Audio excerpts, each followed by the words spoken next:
Welcome to Tribal Economic Development, a podcast highlighting best practices for creating, implementing, and sustaining plans that lead to success in Indian country.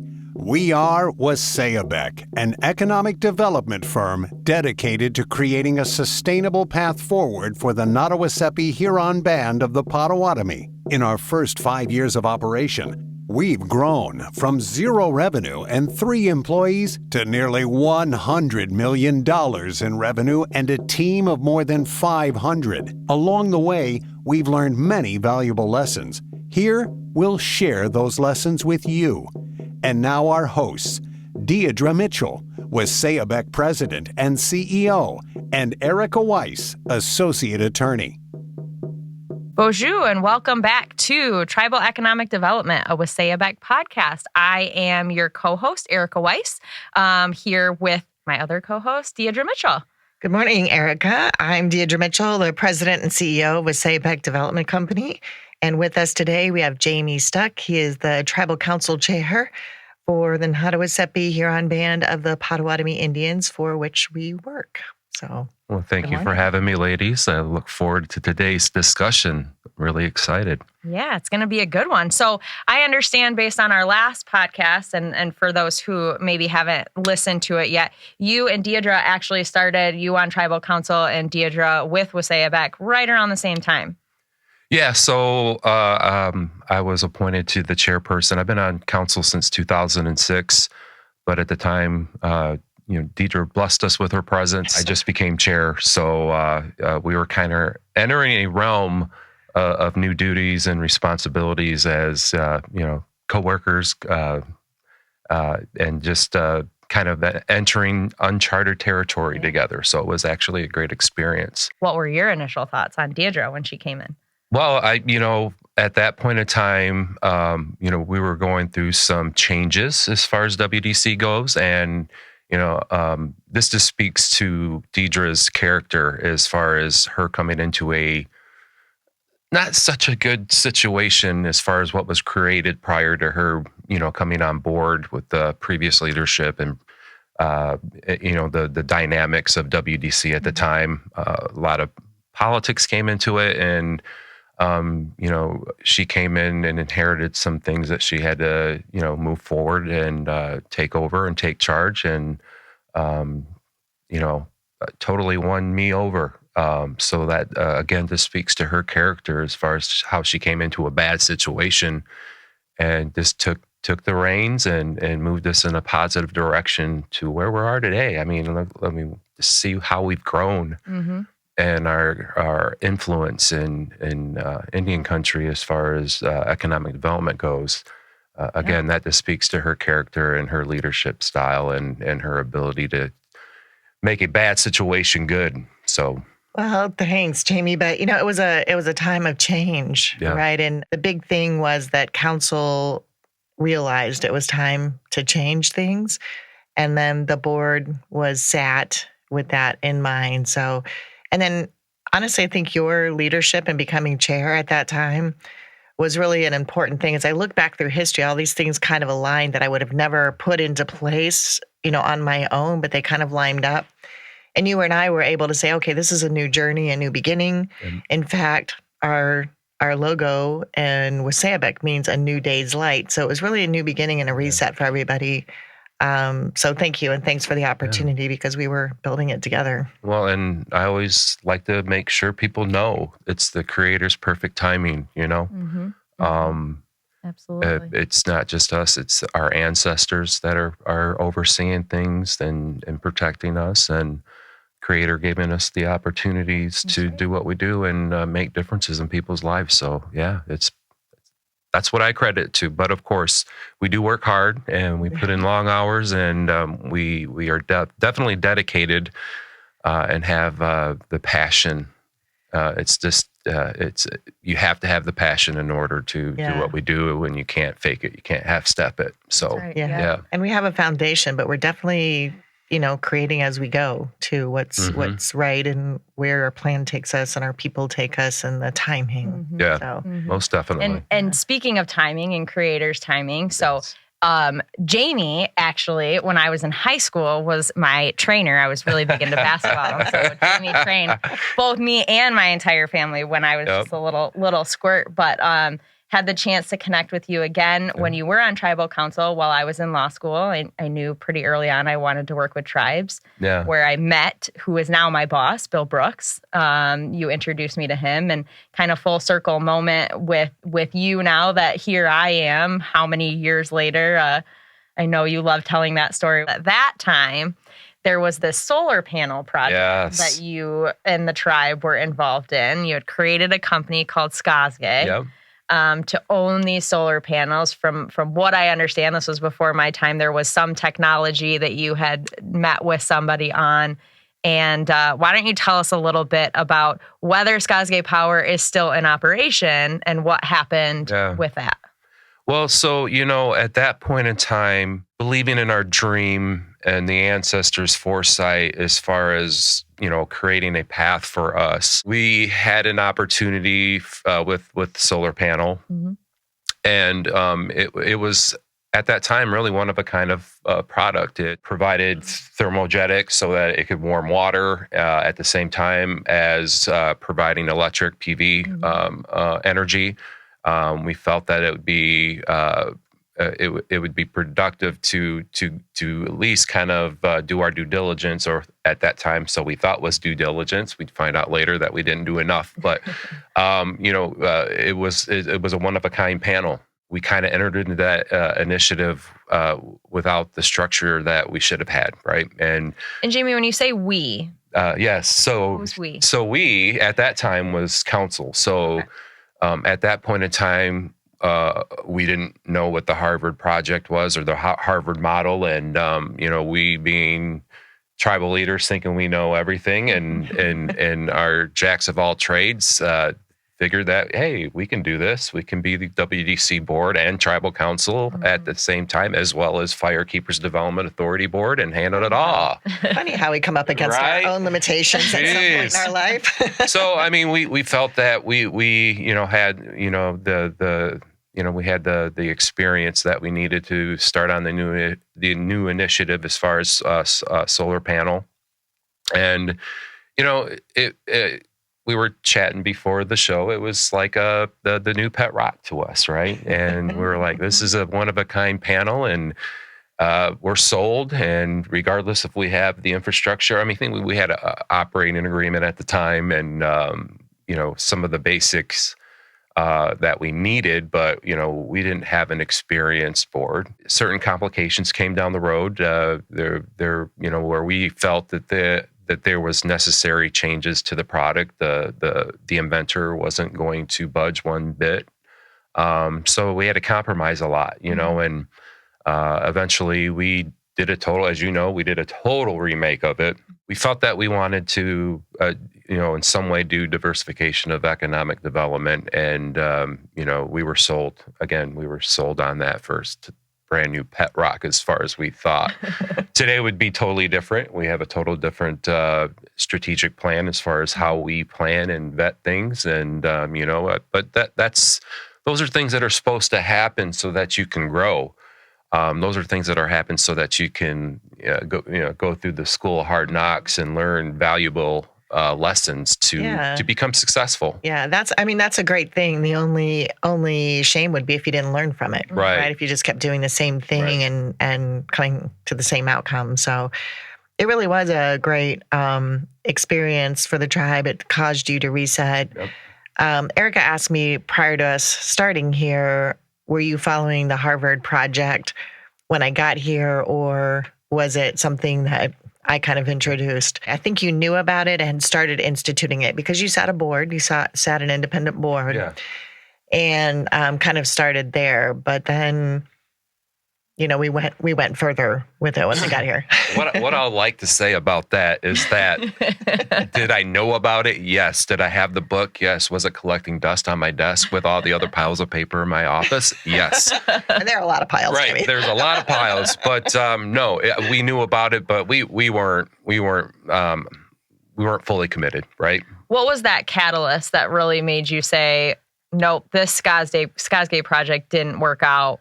maybe it's time that we change things up and really take a deeper look at this Harvard project? Yeah, there were many things. What really happened was, if you take a look at it, when we first started, when we did decide to go to the independent board, a CEO, you have to have a CEO that is on site. We needed a full-time CEO, right? And then, some of the dynamics on the board weren't really conducive to our values and our way of doing things. So, you make a couple changes here and there, get a wonderful CEO like Deidre in, and you make things happen. You do. And I mean, that was, I would say, the first phase of the change. And as we discuss further down the line in this discussion and conversation, you'll find that there was a whole bunch of other things that we had to do to kind of get to where we're at today. But really, the dynamics of the board, I think, as Deidre said, I'm not tooting my own horn, but, getting in there and filling the role on the economic development side as a tribal leader, working with Deidre, working with the newly appointed board with better leadership, was kind of that turning point where let's reevaluate the whole power panel thing and how we're moving forward. And so those next steps, Deidre, as I understand it, you actually turned down the CEO position the first time you were asked because you wanted NHBP to do what? I did. And I had been consulting and working with tribes for a long time. So I know this is a kind of very common struggle when you're first getting started, is kind of getting it set up properly. I did turn it down, but I wrote a 5-page white paper, and I just said, I think these are the things that you need to align on or focus on, or at least make some initial decisions before a CEO is going to really do you any good. So it was things like, fleshing out a few more policies on how the company was going to run, how the communication was going to flow, what that was going to look like. What are the industries that they were interested with, the tribe was interested in getting into?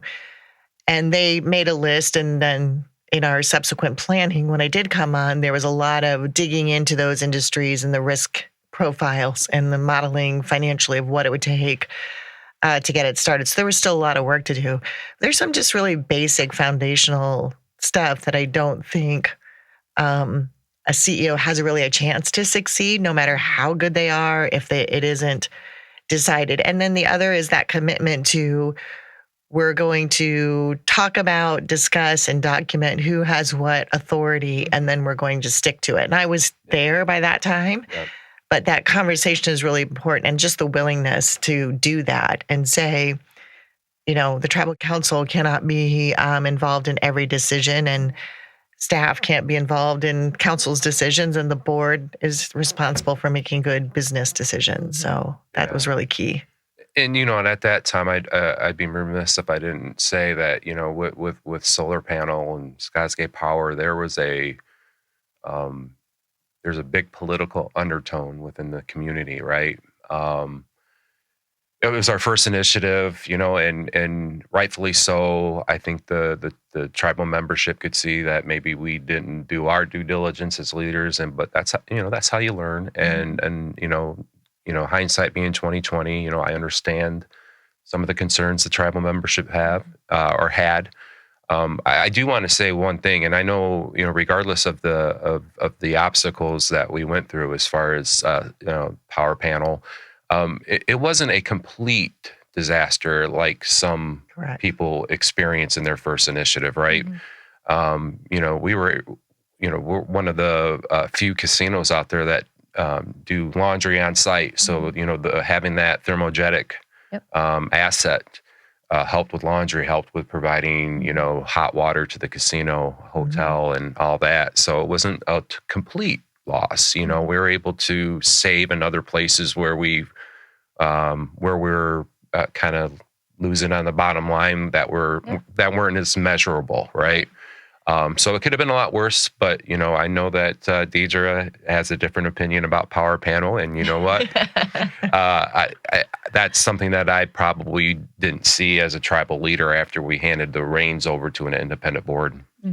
Yeah, and that's important. We did go ahead and build the solar panel arrays, one at the casino, one at the at the reservation, and they operated until just this year. Yeah. Right. We tracked how much energy was saved, how much they benefited the environment, how many light bulbs could be lit with the power that was being produced.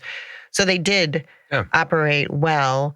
It was just not a good business model to expand upon. So when I got here, that decision was pending. Are we going to keep going with this or not? We were finishing up building their arrays, and then that's when I said, this is probably not a viable business model for us at this time. Yeah. And then we pivoted to other things, but it did provide value for sure. To what Deidre was saying, it was hard for us to hear that, our as I said, our new pet rock's not working, and we're going to have to reinvent ourselves. That was a hard decision. Yeah.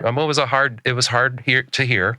And of course, it was a hard decision to make, but it was also a hard decision to make for us to hand the reins over, right? And to finally dust the book off and start truly following that Harvard model. And we hired Deidre for a reason. Let's use her expertise. Let's stop trying to micromanage everything. And you got to trust your people, and that they're going to do what you hired them to do, and they're going to do it for your best interest as well as your tribal membership's best interest.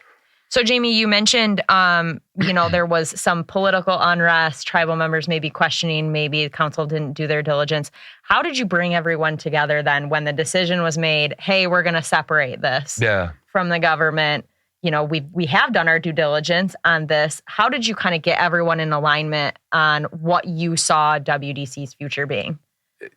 To be honest, it took a lot more time after that decision before politically people were on board. So that's kind of further into today's discussion as far as the traction we've made. Yeah. Because up until recently, I would say within the last 4 years, it's been a debate in our community. Do you put resources from the distributions from firekeepers into economic development that may not be producing like the casino? And that's the one thing, right? Is everybody expects that your economic development is going to provide the revenue and the EBITDA that the casino does. Right. I mean, casinos is a whole different beast, right? Yes, it is. And to try to make the comparison and get the expectations that WDC is going to do the same is just unrealistic. And at times, we as leadership had unrealistic, goals and expectations. So, that takes time. It takes due diligence as far as being transparent and making sure you're communicating. And I think, over the years, we're doing better and better as far as that transparency and education, I should say, because a lot of the times it's just educating your tribal membership as far as why we need to be doing this. And that, I'll credit Deidre to that. We really started making sure that we were communicating with our tribal membership on our initiatives and making sure that we were educating them on decisions before decisions were made.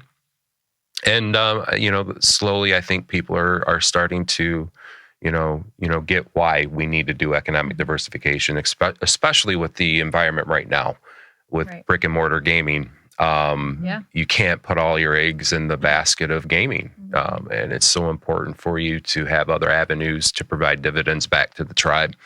But again, once we, there was still some, I would say even up until we adopted our new revenue allocation plan and our new 5-year strategic plan, it took a lot of work to convince the revenue allocation plan committee, as well as our tribal membership, as far as why we need to continue to invest in WDC. So I think we're kind of seeing the transition right now with that new 5-year where people are getting more on board and understanding why it makes sense. And I think that we're going to talk about strategic planning, but there were baby steps, right? Yeah. That first year that I was here, I'd say year to year and a half, was really getting the alignment. Tribal Council had heard from membership, so then it was Tribal Council board, us really getting aligned on what is it we're going to do exactly, and what does that exactly look like.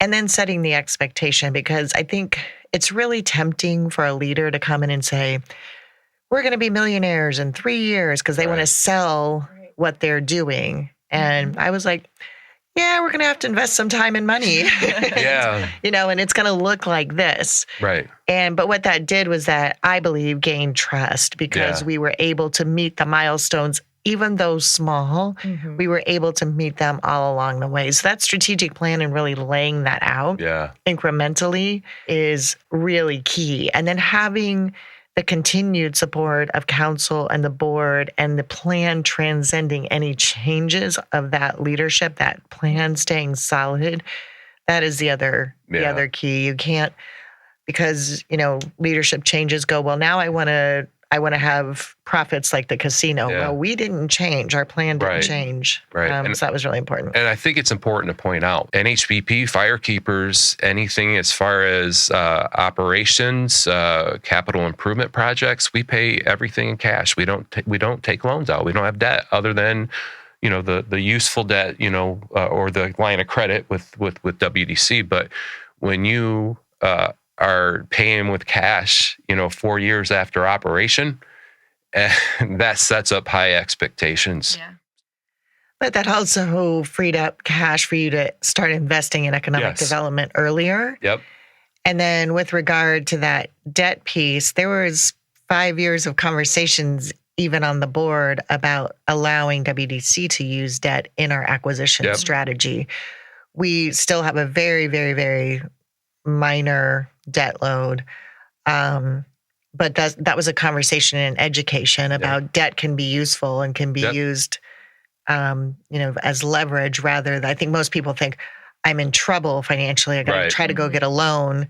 And that, we're thinking about it a totally different way. But again, those lessons roll into the next lessons, roll into the next lessons. But that comes to your point that, you and Clay sat down with our membership, at least 2 or 3 different tribal council meetings and explained, we know that you don't want debt. You know that your whole point of paying off the senior notes and buying out the management company 4 years early was to not have debt, but this is how it's useful. And that education was provided by Deidre and Clay. And we had the buy-in of our tribal membership, after a couple tribal council meetings of having the harsh discussion. Right. Yeah. Yeah. And I think if we rewind just a little bit too, whether or not to use debt certainly goes into a strategic plan when you're talking about what you're going to do and how you're going to do it. Right. And so I'm sure those conversations, particularly after you had bought out those contracts and those notes, were part of the strategic plan in what is WDC going to do? How are they going to do it? And what are the goals that they're trying to achieve to get there? And what are the consequences? Because when you have debt, then you're also servicing a note in the proceeds from those companies' operations. So cash flow wise, it is a short-term impact, but it has really valuable long-term impact for, again, how we can leverage capital. But there were a lot of conversations about that and continue to be really to this day, because it's just not the mindset that we started with. Right. Yeah. So what was that initial mindset when you were doing that? I know, Jamie, you mentioned we're in our new 5-year strategic plan right now. Yeah. But in that initial 5-year strategic plan, what did those initial conversations look like about what WDC was going to do and how they were going to do it? Well, of course, just like with tribal council having to come to the harsh reality of handing the reins over and step back with a laissez-faire type approach, hands-off approach. We busted our hind end trying to get that debt paid off, right? So it was hard for us. It was hard for us to hear, okay, now you're telling us power panel won't work. Now you're telling us you want us to get debt, so. I'm a mean person. But you know what? Those are the conversations. Again, you enter it with an open mind. Again, you've got to rely on your expertise, the people that you hire to do a job, and along with our tribal membership, we eventually bought into it, and we took ownership of it. So again, it's just part of those different phases of growth, And that cuts both ways, because at the end of the day, the tribe owns these businesses. Right. The goals are the tribe's. Yep. So I could talk to blue in the face about debt, but if you just say no on the debt, then I've got to figure out how to do my job without that. But we were able to have that conversation and agree on a limit and move forward. So. Yeah. Well, I think you raise a great point, Deidre, because while the Harvard Project obviously emphasizes the separation of business and politics, right? At the end of the day, it is still a tribal entity owned by the tribe for the benefit of the tribal members. And so there does need to be some level of oversight, which is where that strategic plan comes in, right? Because your strategic plan is laying out, here's the guidance that we're giving you and the goals that we want to see you achieve. Now take that guidance, like you mentioned earlier, here's the bones. Now take it and run with it and kind of put the skin on it. Yeah. And it's important to say that tribal council still does have control over what WDC does. And primarily the way you exercise that control is by seating qualified board members, by approving the 5-year strategic plan and every annual strategic plan, and then approving the budgets and the revenue allocation. And in that way, tribal council has kind of ultimate control, but they're not involved in the day-to-day operations. And then there's another layer of board control.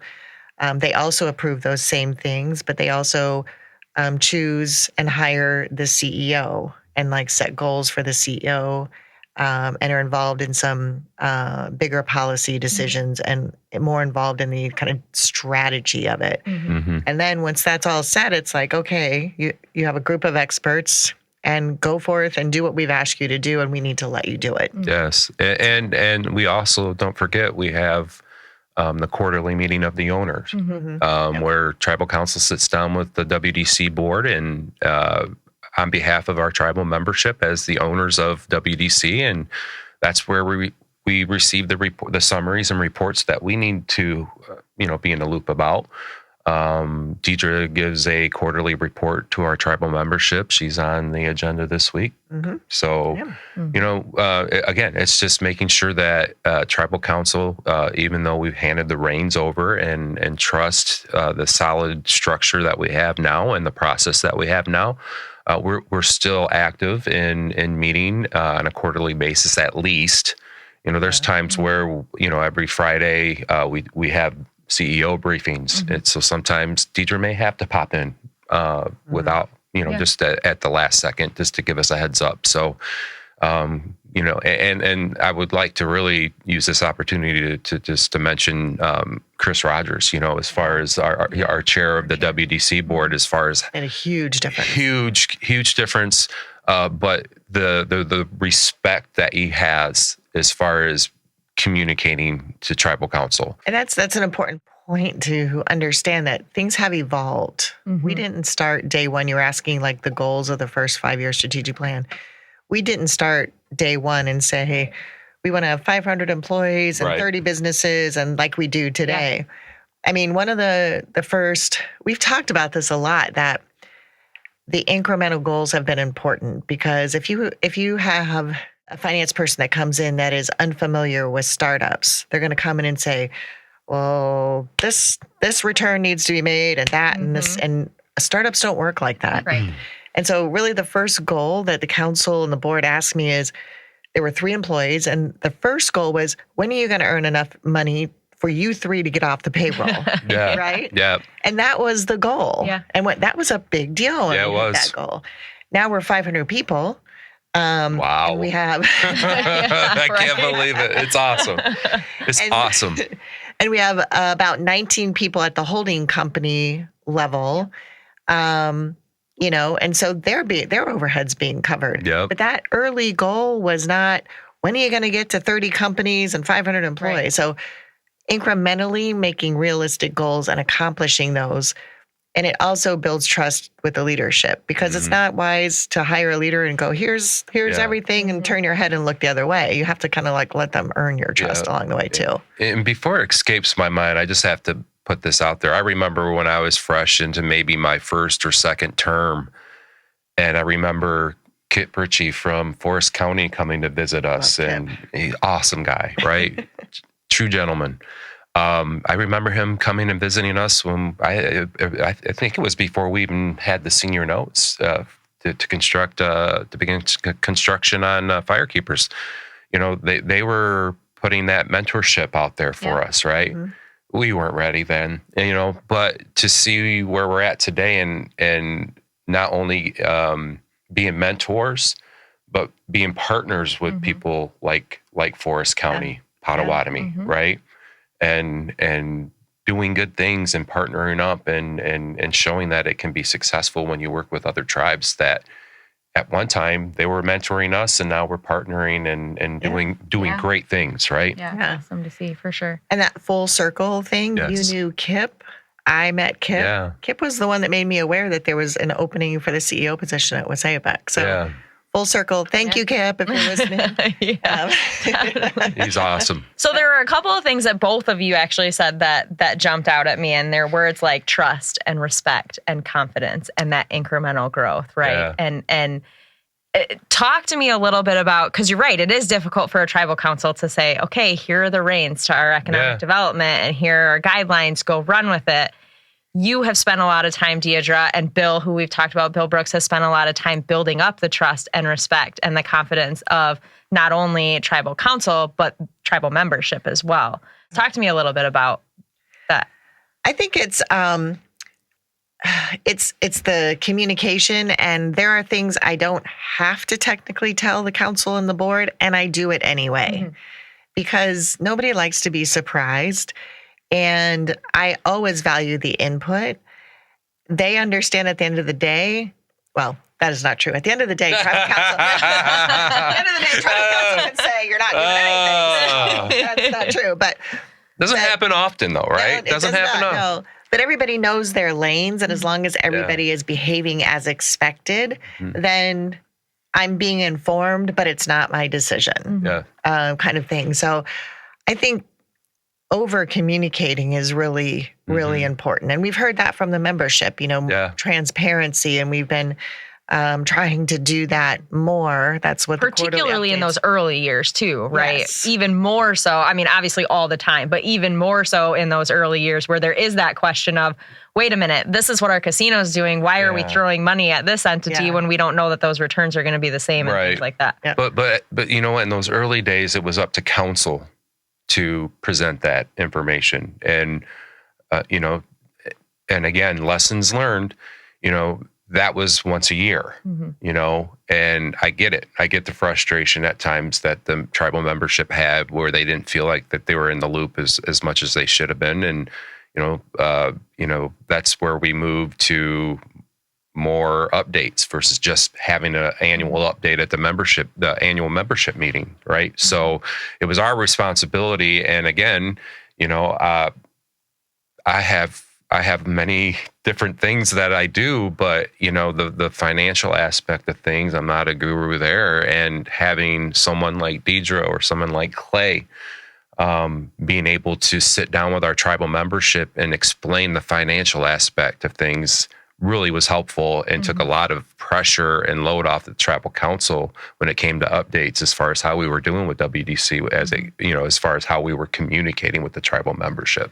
I think it's important at those quarterly updates. It's usually myself and Eric Frost and Rabia Jamal. Yep. Rabia is our acting CFO, and so they're able to ask questions too. It's not like we're just giving a report and talking at them. They can have questions, and we can answer those, and so that I think adds to the trust as well. And they know, because sometimes you learn in layers, right? And they have the opportunity to fill out a membership comment form if something pops up afterwards, right? Say if Deidre, after this Thursday, after tomorrow, after Deidre gives her quarterly update, if something may pop into their heads as far as, well, wait a second, I have this question now, but Deidre's not here. Well, they can fill out a membership comment form, give us a call. We'll refer them to Deidre, get their inquiries taken care of that way as well, not just with the reports. As you said, we're just not speaking at them and here it is. Okay, we're done. There's opportunity there for them to question and to get their answers, taken care of as far as what may be doubts or just simple wanting to know. I remember one of the last times Deidre presented, at a young tribal member saying, "Hey, I want to get into investments." That young tribal member, that was that took courage, in my opinion, to stand up as a young tribal member and want to know more about what he could do for himself personally, or what he can do to better the tribe, right? And that conversation started with him and Deidre, and again, the realistic approach was provided to him, and he was able to kind of see the ins and outs of the backing of his question.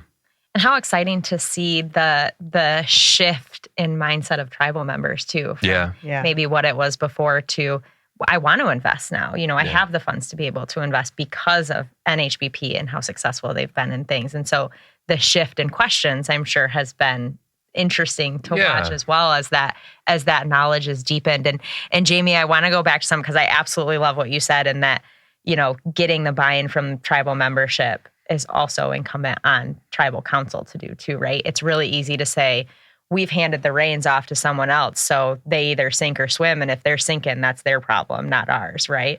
When at the end of the day, it's ours. Absolutely. It's ours. Yeah, we're as the tribal council chair, I'll say this, I believe it's my duty, whether anything's my fault, any shortcomings is my fault, with the exception of ethics and integrity. I won't take anybody else's integrity or ethic issues on, but if something happens and there's a shortfall overall with our operations, that's my responsibility to take that, right, as the chair. And I don't have a problem with that. I don't have a problem admitting that we didn't do our job, but we're going to learn from it. We're not going to make that mistake again.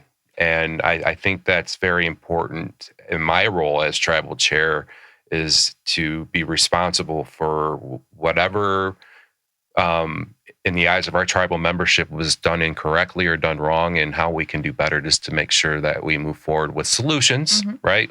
Solutions are very important.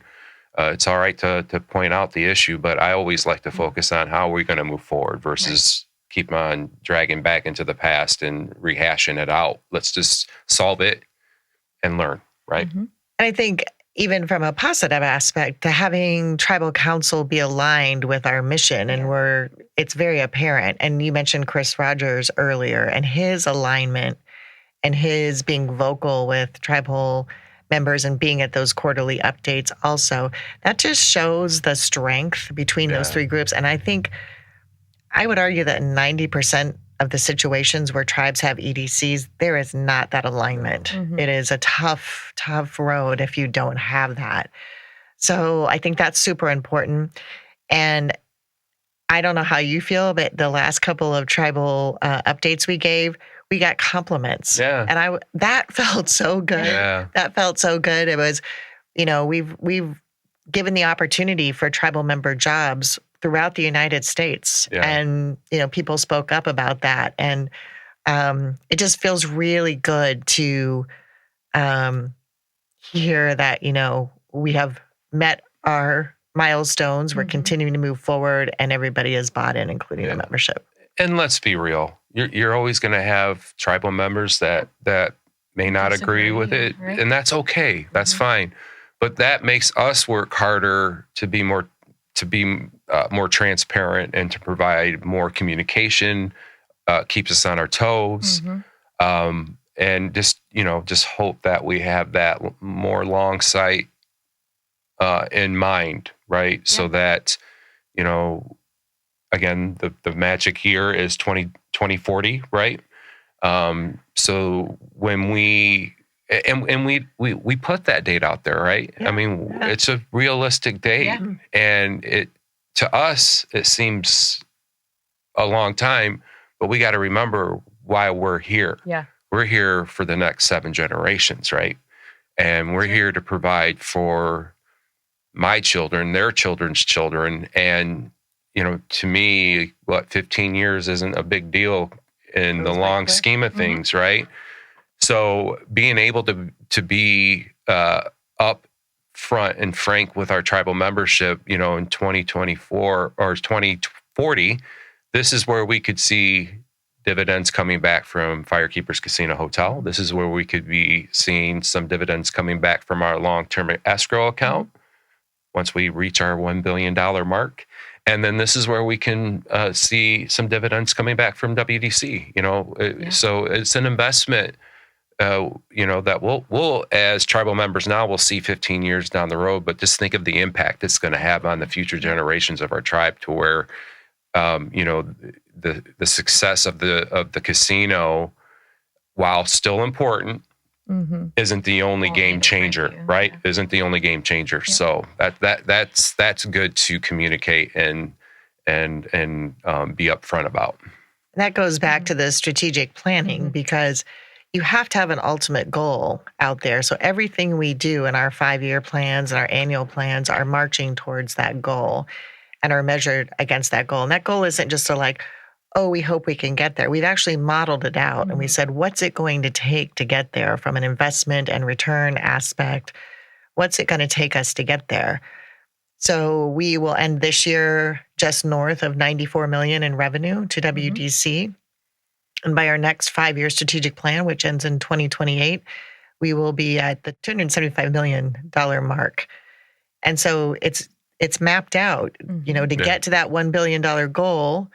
It's $1 billion top line revenue and returning $80 million to the tribe. And part of that will be used for tribal councils' needs and what they want to do for membership. And part, then we're funding our own investments and reinvestments. And then WDC becomes an independent. And we are profitable today, but we are putting every bit of profits back into the company so we can grow quickly to reach that $1 billion mark. But that North Star is important to have. So I laughed when you brought up 2040, because that's exactly where I was going to ask, what I was going to ask you about next, is that 2040 North Star. To your point, what is that? You mentioned the $1 billion. Obviously, there's a reason why we started this podcast at this time as well, because part of that mission and part of that goal is, to your point, the mentorship and helping other tribes develop, whether they are in a similar financial situation that Nottawaseppi was blessed with, or whether they're not, being able to kind of provide that mentorship, kind of like Kip did with you guys. You may not have been ready at the time, but he was there and ready to assist, and the tribe was. And so, that mentorship within Indian country is so important, and being able to, we've got some years a few years under our belt now of success. And so to be able to go out and share that with Indian country at large and kind of help provide some sort of roadmap. Like we talked last time, obviously every tribe is different and every tribe is going to do economic development differently, but to provide some sort of roadmap. Tell me we've talked about mentorship being important to you, but what this podcast means to you and WDC going out and helping other tribes in Indian country. Well, first I would just like to before I discuss that, it's important for you to provide those opportunities for your tribal members too, right? That's our main focus, is making sure that we provide them with career development and mentorship, so that they can achieve what they want to achieve, whether it be with WDC or out on their own. WDC does do that with the lead management program. So that's first our priority right there, is making sure we equipped our tribal members with what they need, whether it be the education assistance that we provide, with the government. And not everybody's cut out for 4-year, 2-year, 4-year post-secondary education. There's a lot of ways we assist our tribal members to have all of their unmet needs taken care of. First of all, I just wanted to make that be known that that's our first focus. But, as Indigenous people, it's our responsibility to help each other out without asking for anything in return. And I think we do that as far as WDC, we truly do that. We're always out there willing to provide any mentorship to a tribe that is starting their path to economic development. One thing I want to mention is the annual Potawatomi Economic Summit that we've been doing and had a large part of creating. I also want to mention the economic development impact study that Deidre headed up with the Michigan Economic Development Corporation. 9 tribes out of 12 participated in that economic development plan, and it's non-gaming. To show that data that's non-gaming really shows the impact that tribes have in the state of Michigan. I don't want to speak for any other state, but the impact that we have outside of gaming is huge, and it's important to show that information to gain other partnerships with other bigger companies that can look past, you're just in gaming type thing, right? But one thing that we were able to have accomplished this past year, last summer, we hosted the annual gathering for the Potawatomi Nations. First time we had the economic impacts summit, economic summit of that magnitude at a gathering, and having that outlet and creating I'll just say it, we created a bar. This is how it should be at the annual gathering as far as economic summit goes, right? That's just an opportunity for us to help each other out. Yep. Yeah, our strategic engagement department, that is led by Jessie Goldner, she also is responsible for organizing that economic showcase where all the tribes were invited to come and showcase the economic development companies that they've got. And that was really a powerful moment. And huge. I understand that's going to be replicated going forward, so that's cool. A couple of spoiler alerts also that we are planning on doing a 5-year follow-up to that non-gaming economic development study. So look for that. And I'll be reaching out to all the Michigan tribes and hopefully getting them to participate again in that. And then also our LEAD program that you mentioned that really allows our tribal members in the past to come in and talk to each of the departments, each of our companies, ask questions, educate folks on how we do things and why we do things. We are opening that up to tribes across the nation this year. So that will be happening this summer. Keep an eye on the website. And if there's anybody out there who would like to apply to attend that, we'll be doing that. Some of the things that you do are more for the government of the tribe, but they really impact Waséyabek. And because there is this partnership between tribal council and the board and the staff, which again, I'm going to argue doesn't exist very often. I think that just makes us way more effective, and we're able to support one another. And the things that you do have a trickle down effect to Waséyabek that really have a huge impact. And if we were not on the same page, if we were not speaking, we were fighting, like happens a lot in Indian country. It seems like, that power becomes diminished. Yeah. Well, if you take a look at the 12 sovereign nations of the state of Michigan, we have a unique relationship, being the people of the Three Fires. We have a quarterly United Tribes of Michigan meeting. I'm the president of the United Tribes of Michigan. We just had our meeting last week. In fact, had a nice conversation with Brad Hefner and Tom Durkee. They want to get on it now. So I'm glad that you mentioned that. So I'm like, let's start getting on that, Tom, Brad. Let's go. Let's get 12 tribes. We'll want all 12 tribes to participate this time. But for us to be able to sit down on a quarterly basis, 12 sovereigns strong, and focus on whether it's health, whether it's economic, whether we keep gaming off the table. We don't bring gaming up.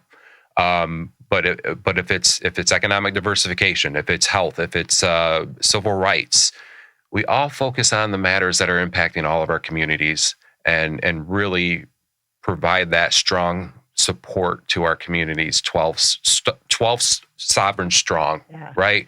And then you also have the Potawatomis of the state of Michigan that we've been really trying hard. We just met last week, but we try to meet on a quarterly basis as well.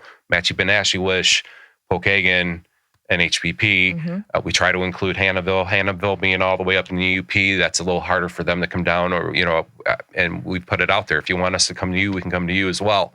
But having the United Tribes of Michigan, having the Potawatomi bands of Michigan meet together on a quarterly basis, and really focus on our topics. And not only just, again, it all comes down to providing solution-based action to move forward and how we can all help each other out. Yeah, I really love the collaboration, not only amongst the Potawatomi tribes in Michigan and elsewhere, but also of the 12 tribes in Michigan, like you said. And And while this podcast is by no means a gathering of nations that are the three of us, right. We certainly want to have that collaboration and engagement too with our listeners. And so moving forward, we'd want to invite you to submit questions or comments or maybe topics that you might be struggling with in your own tribes to us so that we can speak to those in episodes going forward. And so that's going to be up on our website. Go ahead and check that out. It's waséyabek.com/podcast. And we look forward to receiving, feedback, questions, topics, like I said, from our listeners. Jamie, thank you so much for joining us today. We appreciate it. We will certainly have a very exciting guest next time. Deidre, any closing remarks? Thank you, Chairman Stuck and Erica. I love having the opportunity to sit down and just talk about what we're doing because it's easy to forget how far we've come and easy to forget how far we still have to go. Yeah. So it takes this cooperation, and these conversations are just great. So, and hopefully they do someone good out there in the listening audience. Definitely. Miigwech. Miigwech. Miigwech.